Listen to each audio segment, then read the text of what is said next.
Hello everyone, this is Asim Ejaz Sheikh and welcome to the 10th lecture of our subject Basics of Civil and Mechanical Engineering. So Fundamental of Building Material ये chapter में we have already discussed stones, bricks and mortar.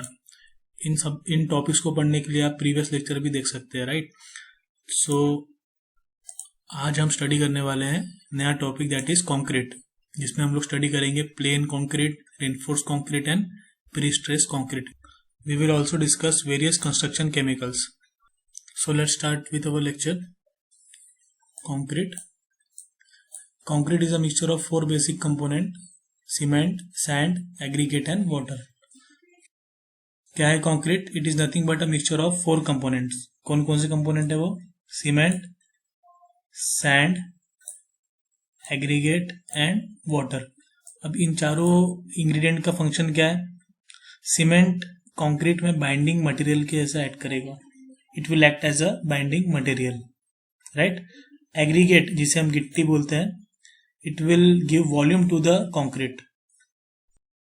और इन दोनों के mix में जब जो भी कुछ वर्ड्स बचेंगे उसे फिल करने के लिए वी विल यूज सैंड. और इन तीनों इंग्रेडिएंट्स को मिक्स करने के लिए we will use water. So concrete is nothing but a mixture of 4 basic component, that is cement, sand, aggregate and water. इन चारों को proper proportion में जब हम add करेंगे, the product which will get is concrete. This combination will be poured and it gets hardened into a durable material over the time. क्या लिखा है? इन चारों कॉम्बिनेशन को जब हम पोर करेंगे, यहाँ पिक में देख सकते हैं, हमने कंक्रीट को बना लिया, उसके बाद हम इसे पोर करेंगे. Over a period of time it gets harden, एक ड्यूरेबल मटेरियल में वो कन्वर्ट हो जाएगा. अब क्यों होता है कन्वर्ट? ये the hardening of cement concrete is due to the chemical reaction between cement and water and the process is called as setting. तो कंक्रीट का हार्डनिंग प्रोसेस किस वजह से हो रहा है? Due to the chemical reaction between cement and water. जब भी हम सीमेंट में वाटर ऐड करते हैं, there is a heat of hydration. उसी प्रोसेस को हम लोग क्या बोलते हैं? Setting. Over a period of time क्या होगा? Concrete will become a hard durable material. So concrete is nothing but a mixture of 4 basic component: cement, sand, aggregate and water. हर एक मटेरियल की अलग अलग वर्किंग होगी. Cement as a binding material use होगा, aggregate to give it volume, sand जो भी voids होगी उसे फिलअप करने के लिए, और वाटर इन तीनों इंग्रेडिएंट्स को मिक्स करने के लिए, right? Now concrete is the most commonly used artificial building material. सबसे मेन प्रॉपर्टी जो कंक्रीट की है, it gets hard over a period of time. एक ड्यूरेबल मटेरियल में कन्वर्ट हो जाता है ये, राइट? सो इसी प्रॉपर्टी की वजह से कंक्रीट मॉडर्न टाइम्स में द मोस्ट वाइडली यूज होने वाला बिल्डिंग मटेरियल बन चुका है. और हार्डनिंग प्रॉपर्टीज कहाँ से मिल रही है कंक्रीट को? सीमेंट वाटर के रिएक्शन से मिल रही है. The cement, due to the chemical reaction between cement and water, the hardening of concrete occurs. और इसी प्रोसेस को हम क्या बोलते हैं? Setting of cement. आप यहाँ देख सकते हैं, we are preparing here a wet concrete. क्या स्टेप्स है कंक्रीट को प्रिपेयर करने का? सबसे पहले mix the cement with sand. तो प्रॉपर प्रोपोर्शन में सीमेंट और सैंड को हम ड्राई मिक्स करेंगे. Then pour clean water on the mixture. इसी मिक्स में we will add water. Mix the mixture with the scoop. Now cement और sand के मिक्सचर को वाटर ऐड करने के बाद हम उसे मिक्स करेंगे. देन उसके बाद नेक्स्ट स्टेप है ऐड कोर्स एग्रीगेट. इस वेट मिक्सचर में we will add coarse aggregate. Now we will again mix it properly, और इसके बाद concrete is ready. This is the step to prepare a concrete. So जैसे पहले हमने discuss किया, concrete is nothing but a mixture of 4 basic component: cement, sand, aggregate and water. इन्हीं 4 component को use करके we will prepare a concrete mix. बहुत ही basic steps है. सबसे पहले सीमेंट सैंड को ड्राई मिक्स करेंगे. Then we will add required amount of water. Mix करेंगे उसी पेस्ट बनाएंगे. Then we will add coarse aggregate. उसे प्रॉपरली मिक्स करेंगे and our concrete mix is ready. Now production of concrete mix. This are all the stages of concrete production. यही steps हमें sequence में follow करना है, जिसमें से सबसे पहला स्टेप है बैचिंग ऑफ मटेरियल. हम लोगों ने देखा कि 4 मेन कंपोनेंट्स है कंक्रीट के, cement, sand, aggregate and water. इन सारे इंग्रेडिएंट को प्रॉपरली मेजर करना, उनका प्रोपोर्शन मेजर करना, इसी हम कहते हैं batching of material. Second step है, अब मेजर हो गया मटेरियल, अब उसे हम मिक्स करेंगे। जैसे प्रीवियस स्लाइड में देखा हमने, all the material will be mix properly. Third step है ट्रांसपोर्टिंग। अब जब कंक्रीट मिक्स प्रिपेयर हो गया, उसके बाद हम उसे ट्रांसपोर्ट करेंगे। आप यहाँ देख सकते हैं एक व्हील वैगन है, इसमें हम कंक्रीट पोर करने वाली साइट पे ट्रांसपोर्ट करेंगे। आजकल एक नया टर्म इंट्रोड्यूस हुआ है, आरएमसी, रेडी मिक्स कंक्रीट। एक बड़े से प्लांट में कंक्रीट मिक्स बना जाता है और उसे फिर साइट पर ले जाया जाता है। उस बड़े से कंक्रीट मिक्स को, large amount of concrete mix को साइट पर ले जाया जाता है बाय यूजिंग ट्रक्स में हम लोड करेंगे पूरा कंक्रीट एंड ट्रांसपोर्ट करेंगे from batching plant to construction site. Fourth step है प्लेसिंग। जैसे कंक्रीट मिक्स रेडी हो गया, हमें उसे जल्द से जल्द प्लेस करना होगा स्ट्रक्चरल एलिमेंट में, जैसे कि कॉलम, स्लैब, बीम। इन सब में हमें कंक्रीट को जल्द से जल्द प्लेस करना होगा। प्लेसिंग करने के बाद हमारा नेक्स्ट स्टेप है कॉम्पैक्शन। तो स्ट्रक्चरल एलिमेंट जैसे कॉलम और बीम में जैसे हमने कंक्रीट प्लेस किया, उसके बाद नेक्स्ट स्टेप है कॉम्पैक्शन। कॉम्पैक्शन करना क्यों जरूरी है? So that there are no voids, हमें रिक्वायर्ड स्ट्रेंथ मिल जाए, कंक्रीट की रिक्वायर्ड स्ट्रेंथ मिल जाए। अगर उसमें वॉइड्स होंगे तो हमें उतनी स्ट्रेंथ मिल नहीं पाएगी। तो उसे अवॉइड करने के लिए we will compact concrete using various tools. After compaction our next step is curing. Curing क्या है? Curing is nothing but keeping the concrete wet. Curing is nothing but keeping the concrete wet. Concrete को हमें wet क्यों रखना है? So that it does not lose moisture. अगर concrete moisture lose करेगा तो अपनी फुल स्ट्रेंथ एक्वायर नहीं कर पाएगा, right? It is a very important step. हमें हमेशा कंक्रीट की क्यूरिंग करना ही होगा। क्यों करना जरूरी है? So that concrete achieve it's full strength. अब कंक्रीट क्यूरिंग के डिफरेंट मेथड हो सकते हैं। For example, you can cure the concrete bye spraying of water और बाय मेकिंग पॉन्ड्स। ये पिक में आप देखिए, स्लैब के ऊपर पॉन्ड बना दिया गया है, राइट? उसमें वाटर हमेशा अवेलेबल रहेगा। ऐसा पॉन्ड बनाने से हम मेक श्योर कर सकते हैं कि there is no loss of moisture. अगर मॉइस्चर लॉस नहीं होगा तो कंक्रीट को अपनी फुल स्ट्रेंथ अचीव हो जाएगी। इसके अलावा नेक्स्ट मेथड इज क्यूरिंग का अगला method Ghani bags, using Ghani bags. आपने कई बार देखा होगा कॉलम पे या बीम पे गनी बैग्स प्लेस कर दिए जाते हैं, उस पर हम वाटर स्प्रे कर देते हैं सो दैट कॉलम या बीम हमेशा वेट रहे। So it is the most important step, curing, to make the concrete wet. It is called as curing. क्यों करते हैं curing? To achieve the full strength of concrete. Curing के बाद हमारा next step है finishing. आप इस इमेज में देख सकते हैं, to have a desired finish. हम आखिरी स्टेप क्या करेंगे कंक्रीट का? उसे डिजायर्ड फिनिश देंगे। So this were all the different stages of concrete production. हमें सीक्वेंस में चलना है। सबसे पहले मेजरमेंट होगा मटेरियल्स का। मेजरमेंट होने के बाद उसकी मिक्सिंग होगी। मिक्सिंग के बाद ट्रांसपोर्ट करेंगे हम कंक्रीट को। उसके बाद उसे प्लेस करेंगे। प्लेस करने के बाद कॉम्पैक्शन करेंगे। कॉम्पैक्ट होने के बाद क्यूरिंग और नेक्स्ट स्टेप है finishing. Classification of modern concrete. Today, concrete is the most widely used man-made material, and concrete are classified into different types. तो डिफरेंट कैटेगरी में हम कंक्रीट को क्लासीफाई करेंगे। पहले कैटेगरी है according to binding material use in concrete.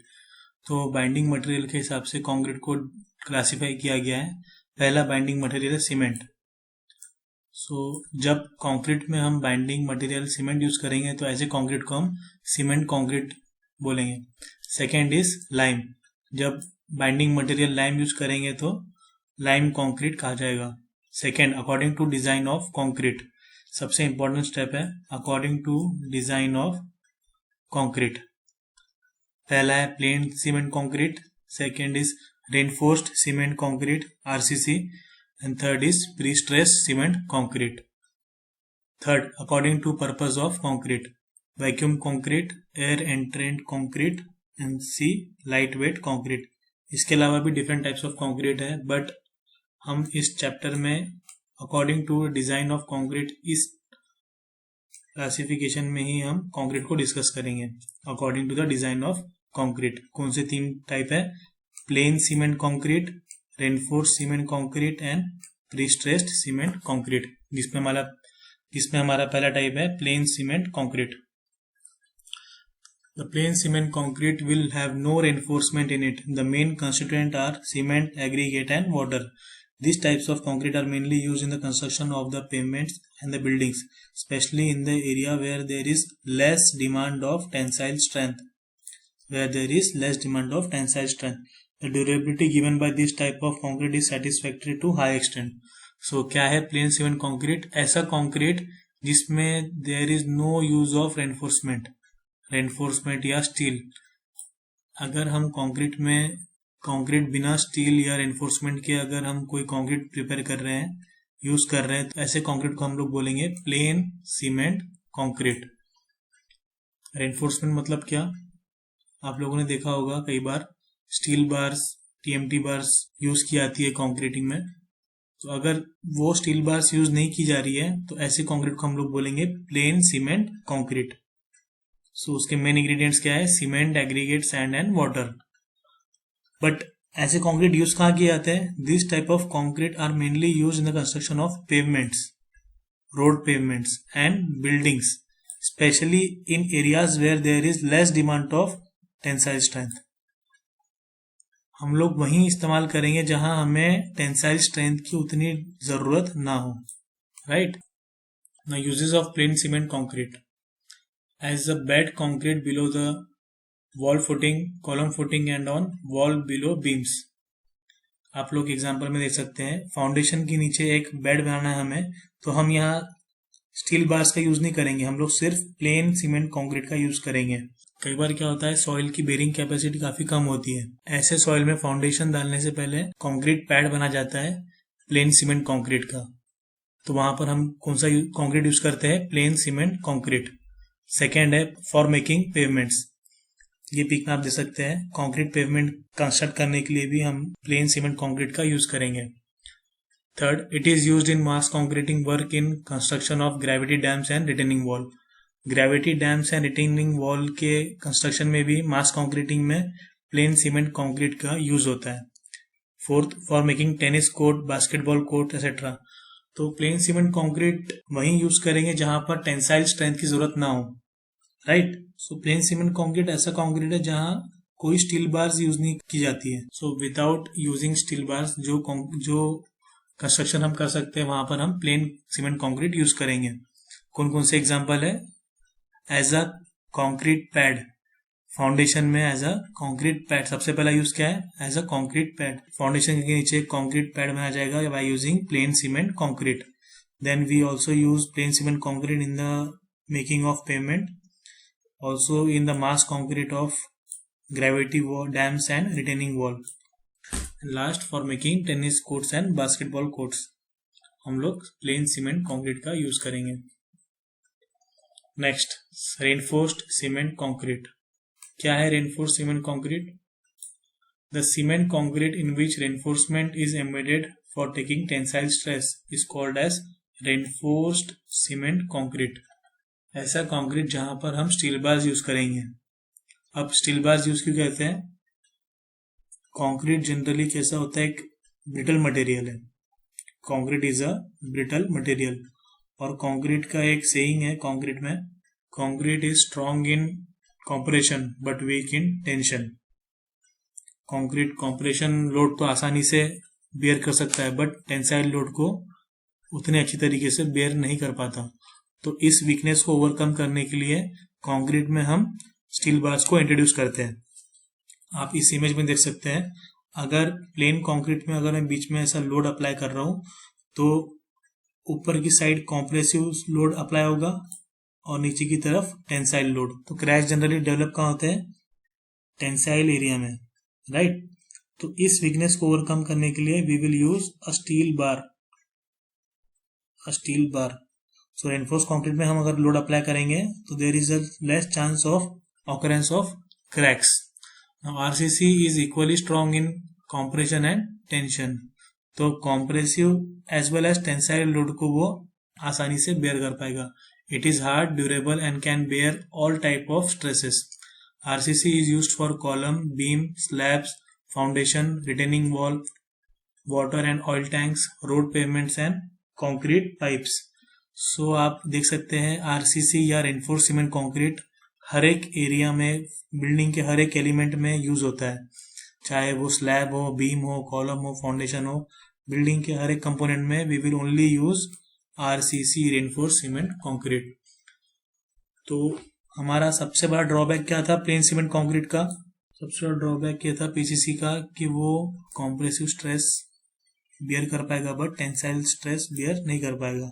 तो इस weakness को ओवरकम करने के लिए we have introduced a steel bar और रेनफोर्समेंट इंट्रोड्यूस कर रहे हैं हम कंक्रीट में, सो दैट कंक्रीट की ये वीकनेस दूर हो जाए. अब इससे क्या होगा? RCC will become equally strong in compression and tension as well.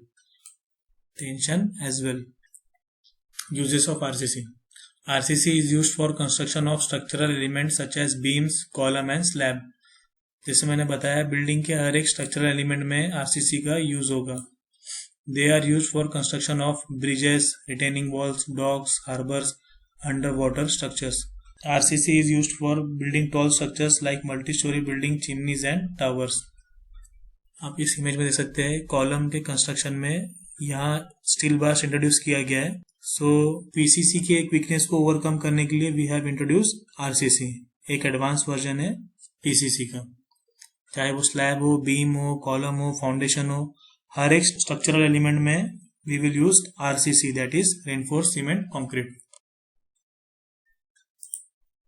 So next and last type of concrete is pre-stressed cement concrete. Now what is pre-stressed cement concrete? It is a modification of reinforced concrete which not only eliminates the weakness of concrete in tension but also make it possible to take full advantage of compressive strength of concrete. क्या लिखा है? It is a modification of reinforced concrete. हम लोगों ने देखा, सबसे पहले हम लोगों ने प्लेन कंक्रीट को स्टडी किया. प्लेन कंक्रीट कैसा था? It was strong in compression but weak in tension. इसको ओवरकम करने के लिए we have introduce reinforce concrete. तो हम लोगों ने रेनफोर्समेंट बार प्लेस किया कंक्रीट में so that it can become equally strong in tension and compression. But इसका एक और मॉडिफिकेशन, एडवांस वर्जन हमारे पास है प्रीस्ट्रेस कंक्रीट. अब प्रीस्ट्रेस कंक्रीट को समझने के लिए एक इमेज देखना जरूरी है. तो प्रीस्ट्रेस कंक्रीट में होता क्या है? कंक्रीट को प्लेस करने से पहले ये जो रेनफोर्समेंट स्टील या वायर है, स्टील टेंडेंस जो है, हम इसमें हम टेंशन पहले से अप्लाई कर देंगे. राइट? जैक के हेल्प से we will apply tension in the steel tendons. Right? After applying tension we will place concrete in it. जब कंक्रीट को अपना रिक्वायर्ड स्ट्रेंथ अचीव हो जाएगा, उसके बाद हम क्या करेंगे? इन टेंडेंस को कट कर देंगे. हम लोग यहां से इसे कट कर देंगे. अब कट करने के बाद क्या होगा? क्योंकि ये वायर में टेंशन अप्लाई था, जैसे हमने यहां कट किया क्या होगा? एक कॉम्प्रेसिव फोर्स अप्लाई होगा बीम पर. राइट? सो जो हमारा कंक्रीट बीम था वो कुछ इस तरीके से, आप रेड मार्किंग में चेक कर सकते हैं, कुछ इस तरीके से डिफ्लेक्ट हो जाएगा. ये जो रेड लाइन में आपको दिख रहा है, कुछ इस तरीके से हमारा कंक्रीट बीम डिफ्लेक्ट हो जाएगा. तो इसका एडवांटेज क्या है? जैसे आपने देखा प्लेन कंक्रीट में जैसे हमने लोड अप्लाई किया तो ये उल्टी दिशा में ये डिफ्लेक्ट हो रहा है. राइट? रेनफोर्स कंक्रीट में भी देख रहे हैं आप कि जब हम लोड अप्लाई कर रहे हैं तो कुछ इस तरीके से डिफ्लेक्ट हो रहा है, कुछ इस तरीके से डिफ्लेक्ट हो रहा है. बट हम प्रीस्ट्रेस कंक्रीट में क्या करते हैं? कंक्रीट को पहले से ही अपोजिट वे में डिफ्लेक्ट कर देते हैं. अपोजिट वे में उसको इस तरह से डिफ्लेक्ट कर देते, सो दैट अगर इस पर कुछ हैवी लोड अप्लाई हो रहा है तो क्या होगा? जब भी इस पर हैवी लोड अप्लाई होगा तो ये डिफ्लेक्ट होकर कैसा बन जाएगा? डिफ्लेक्ट होकर कुछ इस तरीके के शेप में, अपने ओरिजिनल शेप में वापस आ जाएगा. तो ये सबसे बड़ा एडवांटेज है प्रीस्ट्रेस कंक्रीट का. वही चीज यहाँ लिखी है, the concrete is subjected to compressive stresses. The concrete is subjected to compressive stresses. आप देख रहे हैं F डिनोट कर रहा है compressive stress before the external load are applied by the inducing tensile stresses in the reinforcement to counteract tensile stresses in the concrete caused by the external load, right? तो पहले से ही हम लोग क्या कर रहे हैं, कंक्रीट को इस वे में डिफ्लेक्ट कर दे रहे हैं ताकि अगर उसमें हैवी लोड अप्लाई हो रहा है तो वो उसे काउंटर एक्ट कर ले और बैलेंस आउट कर दे. Now there are two method of pre stressing. First is pre tensioning and second is post tensioning. क्या डिफरेंस है दोनों में? प्री मतलब पहले. तो यहां हम लोगों ने क्या किया, वायर को पहले टेंशन दिया उसे, राइट, स्ट्रेस पहले दिया उसे. कंक्रीट प्लेस करने से पहले जब अगर हम उसे स्ट्रेस देंगे या टेंशन देंगे तो उसे हम प्री टेंशनिंग सीमेंट कंक्रीट बोलेंगे, राइट. और अगर कंक्रीट कास्ट करने के बाद अगर उसमें टेंशन अप्लाई कर रहे हैं तो उसे हम बोलेंगे post tensioning pre stress cement concrete. So this was all about pre stress cement concrete. Now uses क्या है प्री स्ट्रेस सीमेंट कंक्रीट के? Pre stress concrete girders are used in building construction. तो बिल्डिंग कंस्ट्रक्शन में pre stress concrete girder का use होता है. The large span beams are possible with pre-stressed concrete. Railway sleeper and electric poles are example of pre-stressed concrete. तो pre-stressed concrete का use कहाँ होता है? रेलवे स्लीपर्स में. रेलवे स्लीपर्स ऑब्जर्व किया होगा आपने, या फिर इलेक्ट्रिकल पोल, वहां पर भी pre-stressed concrete का यूज होता है. Used in construction of nuclear power plant, steel plants, piers and transmission pole. तो सबसे बड़ा एडवांटेज प्री-स्ट्रेस कंक्रीट का यही है कि वो काफी हाई स्ट्रेंथ देता है, बहुत स्ट्रांग होता है वो as compare to reinforce concrete.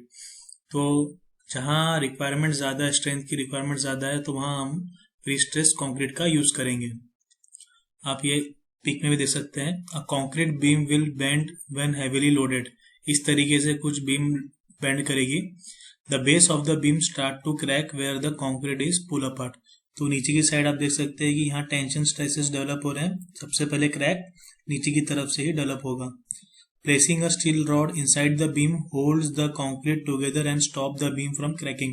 तो इस ड्रॉबैक को ओवरकम करने के लिए we have introduced a steel rod in the concrete. But stretching the rod and then releasing it to squeeze the concrete makes the beam very strong. तो यहाँ पर भी हमारा काम हो गया था, बट बीम को और ज्यादा स्ट्रांग बनाने के लिए हमने क्या किया, उसी रॉड को फिर स्ट्रेस किया और फिर टेंडेंस को हम कट कर देंगे, right.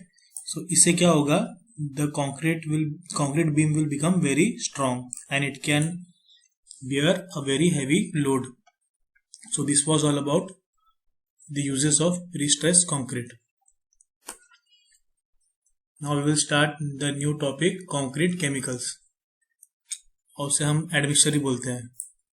Concrete chemicals or admixtures are the material other than cement, aggregate, sand and water that are added to concrete either before or during its mixing to alter its properties such as workability, curing, temperature, set time और color. तो क्या है concrete chemicals? जो हमारे main component है concrete के, that is cement, aggregate, sand, water. इन चारों के अलावा जो अदर केमिकल्स हम ऐड करते हैं कंक्रीट में ड्यूरिंग इट्स मिक्सिंग और बिफोर इट्स मिक्सिंग. क्यों ऐड करते हैं? सो दैट हम उसकी प्रॉपर्टीज को चेंज कर सके. कौन कौन सी properties? Workability, curing, temperature, set time और कलर. ऐसे केमिकल्स को हम क्या बोल रहे हैं? Concrete chemicals, right. Concrete chemicals का यूज क्यों कर रहे हैं? To change the properties such as workability, curing, temperature. कई बार क्या होता है, डिफरेंट एनवायरमेंट में कंक्रीट का बिहेवियर चेंज हो जाता है. फॉर एग्जांपल हॉट टेम्परेचर्स में कंक्रीट का बिहेवियर कुछ और होगा, कोल्ड वेदर में कंक्रीट का बिहेवियर कुछ और होगा. तो कंक्रीट को नॉर्मल बिहेव करने के लिए रिगार्डलेस ऑफ वेदर हम कंक्रीट केमिकल्स या एडमिक्सचर ऐड करते हैं. Some concrete admixtures have been in use for very long time in concrete construction such as calcium carbonate to provide a cold weather setting concrete. Types of concrete chemicals. Based on their function, admixture can be classified into following major categories.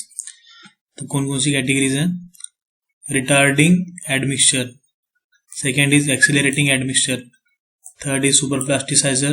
Fourth is air entraining admixtures. And fifth is waterproofing admixtures. तो हम एक एक करके सभी को discuss करने वाले हैं. What are their uses and properties? So retarding admixtures. Retarding admixtures slow down the hydration of cement, lengthening the set time.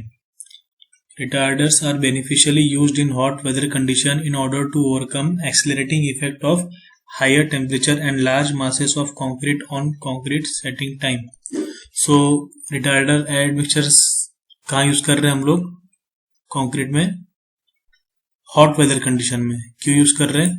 It slows down the hydration of cement. क्या होता है हॉट वेदर कंडीशन में? क्या होगा, concrete में water evaporate जल्दी होगा, right. Proper curing नहीं होगी तो उसमें क्रैक्स डेवलप हो सकते हैं, श्रिंकेज डेवलप हो सकता है, राइट. स्ट्रेंथ, रिक्वायर्ड स्ट्रेंथ नहीं मिल पाती. तो ऐसे टाइम कंक्रीट का हीट ऑफ हाइड्रेशन को कम करने या उसका सेट टाइम को बढ़ाने के लिए we will add retarding admixture so that concrete का सेटिंग टाइम बढ़ जाए और हम उसे प्रॉपरली एक्सेस कर सकें. तो retarder are beneficially used in hot weather condition in order to overcome accelerating effect. So hot weather condition में क्या हो रहा है, कंक्रीट जल्द से जल्द सेट हो जा रहा है तो हम उसे स्लो डाउन कर रहे हैं, उसका सेटिंग टाइम बढ़ा रहे हैं by adding retarding admixture. Because most retarder also act as water reducer, they are frequently called as water reducing retarder as well. तो कई बार रिटार्डिंग एडमिक्सचर से वाटर का रिक्वायर्ड क्वांटिटी कम हो जाता है तो इसीलिए रिटार्डर एडमिक्सचर को वाटर रिड्यूसिंग रिटार्डर्स भी बोला जाता है. Second, accelerating admixture. Retarder admixture का opposite accelerating admixture. Accelerator shorten the set time of concrete, allowing a cold weather pour, early removal of forms, early surface finishing and in some cases early load application. So जैसे कि हमने retarder में उसका setting concrete का setting time बढ़ाया, accelerating में उसका setting time हम कम कर रहे हैं, जल्द से जल्द उसे सेट करने की कोशिश कर रहे हैं. Proper care must be taken while choosing the type and proportion of accelerator, as under most conditions commonly used accelerator cause an increase in the drying shrinkage of concrete. So calcium carbonate is the most common accelerator used to accelerate the time of set and rate of strength gain. Retarding admixture उसका opposite accelerating admixture. Retarder admixture को हम summers में use करेंगे, hot वेदर्स में use करेंगे. Accelerating admixtures को हम cold weather में यूज करेंगे. थर्ड एडमिक्सचर है हमारा super plasticiser. What is super plasticiser? Super plasticiser also known as plasticiser include water reducing admixtures. These are the admixture that allows large water reduction or greater flowability without substantially slowing set time or increasing air entrainment. कई बार क्या होता है, heavy reinforcement की वजह से concrete हर जगह पहुंच नहीं पाता, उसकी फ्लो एबिलिटी कम होने की वजह से क्या होता है कि कंक्रीट प्रॉपरली पोर नहीं हो पाता. तो उसकी फ्लोइंग एबिलिटी को बढ़ाने के लिए we introduce super plasticiser in concrete. Now what they do is they allow large water reduction or greater flowing ability. ऐसा कहा जाता है कि कंक्रीट बिहेव्स एज हनी, उनकी फ्लोइंग एबिलिटी हनी की तरह होती है, शहद की तरह होती है. But when we introduce super plasticiser in concrete, उनकी फ्लोइंग एबिलिटी वाटर की तरह हो जाती है, राइट. तो फ्लोइंग एबिलिटी कंक्रीट की एनहांस करता है super plasticiser. They can maintain a specific consistency and workability at a greatly reduced amount of water. Dosages needed vary by a particular concrete mix and type of super plasticizer used. They can also produce a high strength concrete. So this was all about super plasticizer. क्या करता है ये? Concrete की flowing ability को increase करता है. Fourth admixture है air entraining admixture. water air entraining admixture. Air entraining agents entrain small air bubbles in the concrete. तो स्मॉल एयर बबल्स को कंक्रीट में इंट्रोड्यूस करने की वजह क्या है? The major benefit of this is enhance durability in freeze thaw cycles, specially relevant in cold climates. So cold climates में क्या होता है? फ्रीज थॉ साइकिल्स होती है. वाटर रॉक में या कंक्रीट में क्रैक्स में जाकर वहां कन्वर्ट हो जाता है आइस में, तो वो एक्सपांड हो जाता है. तो यही एक्सेसिव एक्सपांड और श्रिंकेज से क्या होता है? क्रैक्स डेवलप होते हैं और कंक्रीट फेल हो जाता है या रॉक टूट जाता है. सो इसी वीकनेस को ओवरकम करने के लिए एयर बबल्स को इंट्रोड्यूस करते हैं कंक्रीट में, सो दैट अगर वाटर उसमें चला भी जाए तो there is enough space that it does not expand more than permissible limit. As always, admixture should only be combined in a concrete mix by component professional because some of them can interact in undesirable way. तो हर admixture का वही note है कि हमें उसे proper proportion में ही add करना है.